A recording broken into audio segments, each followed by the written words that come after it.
was right about most people's attitudes here. Not only are they not interested in the Dendro Archon, they even say stuff like, if the Akasha doesn't think I should know, then I don't need to know about it. We've been asking for information non-stop ever since we got to Sumeru. But the harder we try, the more helpless everything seems.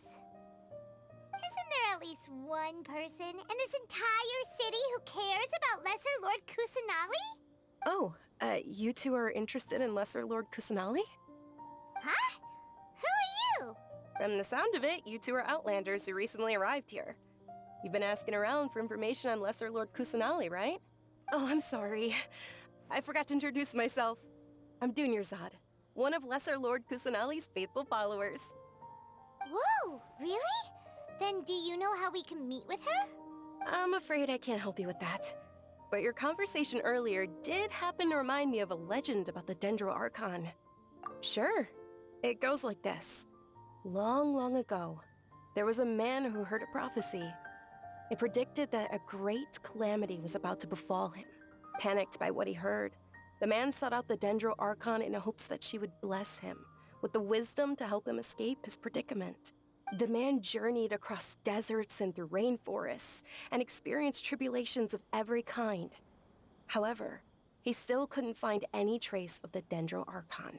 In despair, he thought, alas, the Archon has abandoned me. He then had no choice but to sorrowfully resign to his fate.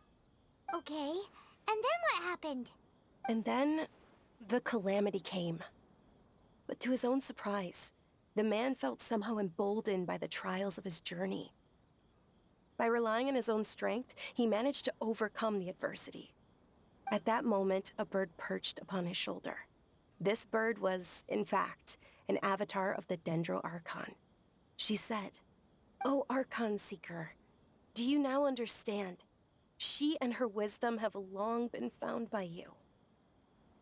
Along your journey, we were in every flower and blade of grass, every ray of sparkling sun, and every breath of dancing wind. So long as you continue to think and ponder, we'll be wherever you go." Yeah, thanks for the story! Paimon feels all warm and fuzzy inside after that. In a way. It seems like this story is also one of the Dendro Archon's avatars. Dunyarzad, since you worship Lesser Lord Kusanali, can you tell us anything else about her? Of course. So did you two know that, I'm terribly sorry, but it seems something's come up now. Let's chat another day.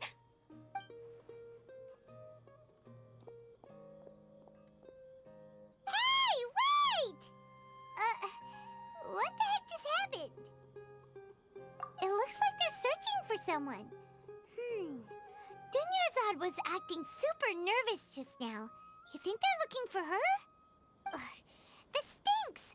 We finally managed to find a lead about Lesser Lord Kusanali! We can't let them get in the way now! Let's see if we can get rid of them. Then we can catch up with Dunyarzad! Hey, have you two seen a brown-haired girl wearing a purple top and a long blue dress? We're looking for her. Did she have bandages wrapped around her wrists? Yes, that's her. Did you see which direction she went? Yeah, she went that way. Quick, after her!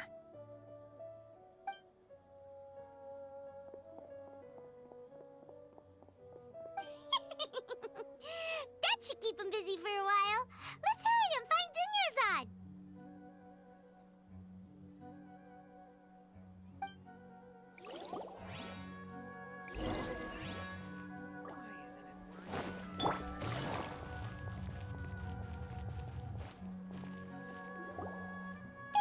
Dunyarzad, we thought you might have been long gone by now.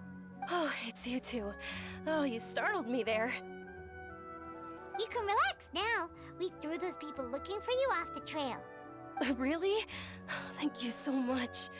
Unfortunately, I believe there's still more of them out there looking for me. Uh-oh, looks like there are some coming this way. Huh? More of them? Then what are we standing here for? Run! No, wait, my body isn't in the best shape. It's difficult for me to run. Okay, sounds good. There's a tavern on the other side of the port we can go to. They probably wouldn't expect me to hide in a place like that. All right, let's move out. Stay behind us. We'll keep an eye out for anyone looking for you.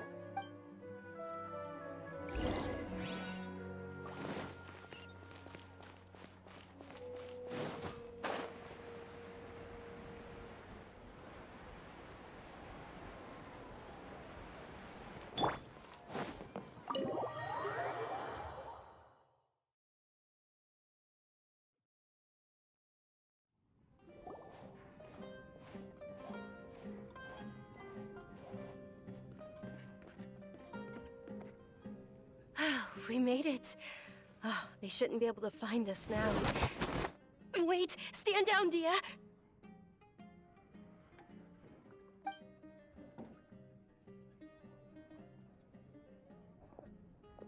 My lady, who are these two? They're travelers that I met on the street just a moment ago. They happened to notice that you were all searching for me, so they helped me hide. I see. In that case, you two should scram. There's nothing here for you. Wait a sec! Who the heck are you? And why are you shooing us away? I'm Miss Dunyarzad's bodyguard, here to see that she returns home safe and sound. My lady, let's get going. You've been gone for so long that your parents are worrying themselves sick. And if I refuse to go with you? It'd be easier for the both of us if you cooperated. But if you insist on not going, then I'll have to carry you like a sack of potatoes. Hey! Dunyarzad already said she doesn't want to go back. Why are you still pushing her? Stay out of this. You don't understand the situation. Sorry, my lady. Even though I'm your bodyguard, your parents are my employers. I have to answer to them. How much? Wait, what? How much more do I have to pay you to become your employer? So you never listen to my parents ever again. Double? A triple? Give me some time and I'll get that much. My lady, this isn't about Mora. I don't know what you think of us Eremites, but let me say this. I like Mora, but I'll never go against my principles. That's why I'm here looking for you. Sure, it's an order from my employer, but my conscience was also telling me it's the right thing to do. And knowing your health, carelessly running around like this is gonna hurt ya. For the sake of those who love you, don't be stubborn. No, you're wrong. I'm aware of my limits and I know what I'm doing. Honestly, the only people being stubborn right now are my parents. And I know perfectly well that it makes no difference if I'm at home or not. They still won't accept reality. And every time I bring this up, they just change the subject. Dia, you've been living with us a long time already. This should be old news to you. Dia, I know it hasn't been easy for Mother and Father, and I'm grateful for everything they've done for me. But there's someone else in this world I'm also grateful to, because she saved me. The love I have for her is the same I have for my parents. This is my life and my last chance, so I want to do something meaningful. My lady, are you sure what you're doing now is meaningful? Yes, I'm sure. At least, it is to me. Fine, I won't ask you to return home anymore. But let me make something very clear. I'm only doing this because I respect your determination, not because I agree with you. Thank you, Dia. Sorry for being so rude just now. My nerves were acting up. And I even brought up your payment in such an offensive way. Don't worry about it, my lady. I did say that I like Mora. Besides, that's our next topic of conversation. Today's little excursion caused such a ruckus that every single bodyguard at the estate was deployed. It wouldn't be easy to hide things from your old man. Since this definitely won't be your last escapade, here's a little tip. You should at least make it look like your room and things are still in order when you leave. Also, you'll need someone to cover you for when you're out and about. So, I'll let you hire me, my lady. This way, everyone wins.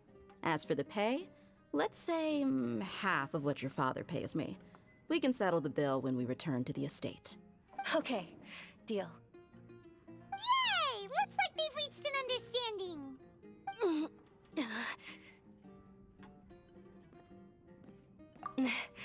I'm fine, really. I just feel a little tired now that things have calmed down. My lady, stop trying to look tough. We're already in a tavern, so let's rest up and grab some grub. I'm sorry for worrying you two. If you don't mind, I'd like for you to join us. Sure! After you rest up, we want to hear more about Lesser Lord Kusanali.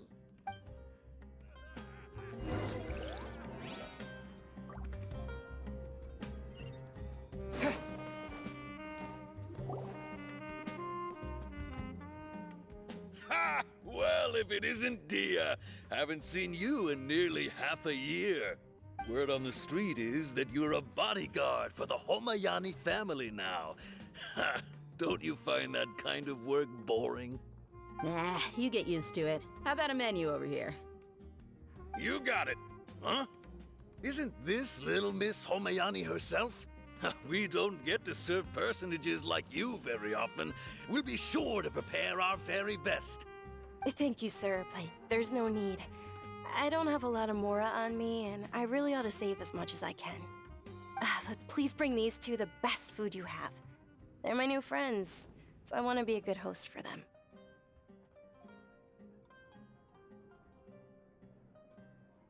Yeah, we're already super grateful for everything you told us about Lesser Lord Kusanali. How about our coconut charcoal cakes? They're our signature snack, and they run cheap. Look, other customers over there are eating some now. They look kind of burnt and dry. Buy mine will pass. Hey, come on! Paimon has personal preferences too, you know. Dunyarzad, we asked a lot of people when we first arrived, and almost nobody was interested in Lesser Lord Kusanali. So, what made you want to follow her? Well, remember when you asked me if I knew how to meet the Dendro Archon? Even though I don't know how, I think I've actually seen her before. Huh? Really? Yes, it was when I was a child. At the time, my illness had kept me bedridden for the better part of a year. I was stuck inside and couldn't make any friends, and my parents did their best to find treatments for me. But even then, the Akasha didn't have any helpful information. My younger self no longer had any hopes or dreams. One flare-up was so bad that I was in a semi-conscious state for several days. Then one night, I woke up alone in my room. I was terrified. My body was paralyzed. Even if I cried, there was no sound. At that moment, an ethereal voice spoke in my mind. Dunyarzad, don't be scared. You don't have to cry.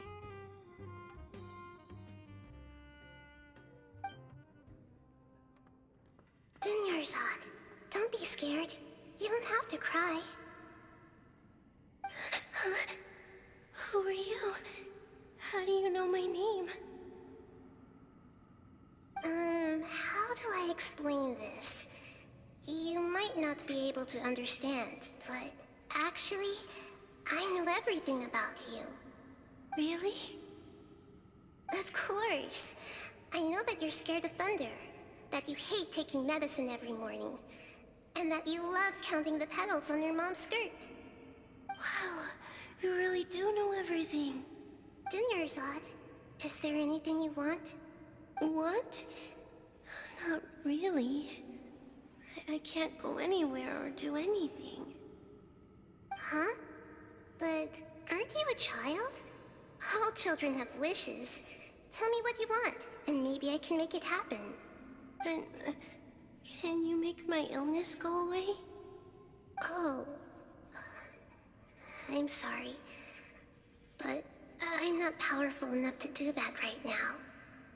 Then, can you be my friend? After that, the voice said, "Okay, I'll be your friend." Although my body was suffering during those days, that voice encouraged me and told me many wondrous things. Beyond my window was the flourishing Sumeru city. Beyond the city was a lush rainforest. And beyond that was the wall of Samiel, deserts, and all of Teyvat. Once I finally made it through that bout of illness, I couldn't hear that voice anymore. I told my mother about it, but she said that I must have been dreaming. But I know that that voice wasn't a figment of my imagination. Before that, I had never heard of Teyvat. Yes, for sure. If it weren't for that voice, I would have never grown curious about the outside world, nor would I have learned how to read and enjoy so many books. That voice sparked a desire for wisdom. It had to have been the Dendro Archon. I've been hoping for a chance to repay her kindness. In fact, I was running around today to help prepare the Sub-Zerus festival for her. What's the Sub-Zerus festival? It's Lesser Lord Kusanali's birthday, which was the day that she was found by the sages. It's actually an old holiday that originally celebrated Greater Lord Rukkhadevata's birthday. When she passed away, the holiday eventually became a celebration of the Lesser Lord's birthday. I heard everyone was overjoyed when they welcomed her back to Sumeru. In those days, the festival was a huge deal. But because of the Academia's influence, people have gradually lost interest in the festival. The Academia actively participates in Sumeru's many holidays dedicated to Greater Lord Rukkhadevata. But when it comes to the Sub-Zerus festival, forget any funding. They practically act like it doesn't exist. Maybe they see Lesser Lord Kusanali's birth as confirmation of Greater Lord Rukkhadevata's death, so they're reluctant to celebrate it. Aw, but that's awful. It is. It's absolutely terrible. Sure, the Greater Lord founded Sumeru, but hasn't Lesser Lord Kusanali been the one quietly protecting us for the past few hundred years? Just remember that we're still out in public. Don't get too carried away now. I know that people over by the Grand Bazaar still hold the Sub-Zerus festival to this day. But I hadn't met any of them before, so I was never able to contribute. But recently, I made a friend there who also follows Lesser Lord Kusanali. I gave her my savings because I want her to throw a wonderful festival this year. That's the least I could do for Lesser Lord Kusanali.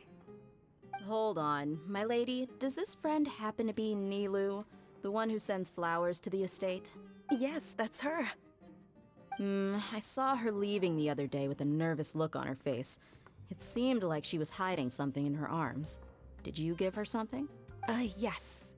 Initially, I didn't have much Mora prepared, so I had Nilou sell one of my skirts.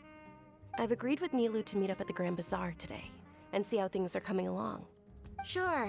That's quite the trip, though. I'll carry you. No, that would be too much. You might as well just accept the lift. If I let you walk, who knows how long it'll take us. And if anything happens to you, then I'd really never hear the end of it from your father. But of course. Nilou will be thrilled to hear there are more people interested in Lesser Lord Kusanali. Your perspective